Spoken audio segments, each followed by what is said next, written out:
for the increase in gas prices recently, but weren't gas prices going up anyway because of post-pandemic supply chain issues?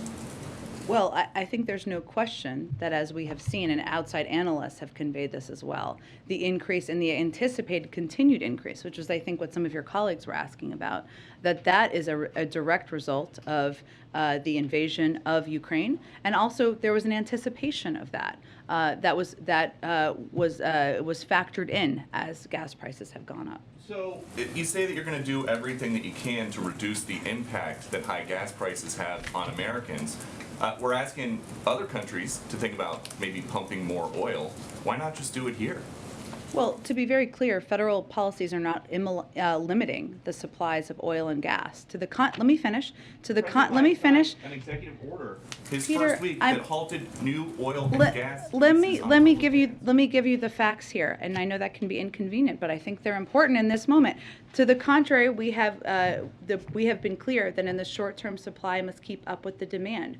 We are, and here and around the world, while we make the shift to a secure, clean energy future, we are one of the largest producers with a strong domestic oil and gas industry. We have actually produced more oil. It is at record numbers, and we will continue to produce more oil. There are 9,000 approved drilling permits that are not being used. So the suggestion that we are not allowing companies to drill is inaccurate. The suggestion that that is what is hindering or preventing gas prices to come down is inaccurate. Would President Biden rescind his executive order that halts new oil and natural gas leases on public lands? Well, 90% of them happen on private lands, as I'm sure you know, and there are 9,000 unused approved drilling permits. So I would suggest you ask the oil companies why they're not using those if there's a desire to drill more. Would President Biden ever undo his executive order that stopped the construction of the Keystone XL pipeline?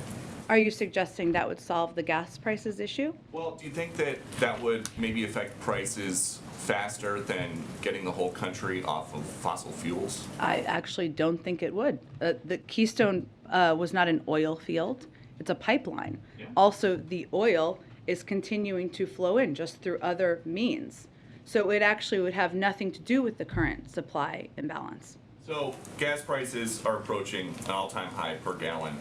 How high would they have to get before President Biden would say, I'm going to set aside my ambitious climate goals and just increase domestic oil production, get the producers to drill more here, and we can address the fossil fuel future later? Well, again, Peter, the U.S. produced more oil this past year than in President Trump's first year. Next year, according to the Department of Energy, we will produce more oil than ever before. Those are the facts in terms of oil production. And again, right now there are 9,000 unused approved permits to drill onshore. So I think you're misidentifying what the actual issue is. But if we're looking to the future and what we can do to prevent this from being a challenge in future crises, the best thing we can do is reduce our dependence on fossil fuels and foreign oil, because that will help us have a reliable source of energy so that we're not worried about gas prices going up because of the whims of a foreign dictator. Right, and you guys think that asking Saudi Arabia or Venezuela or Iran is reducing our dependence on foreign oil?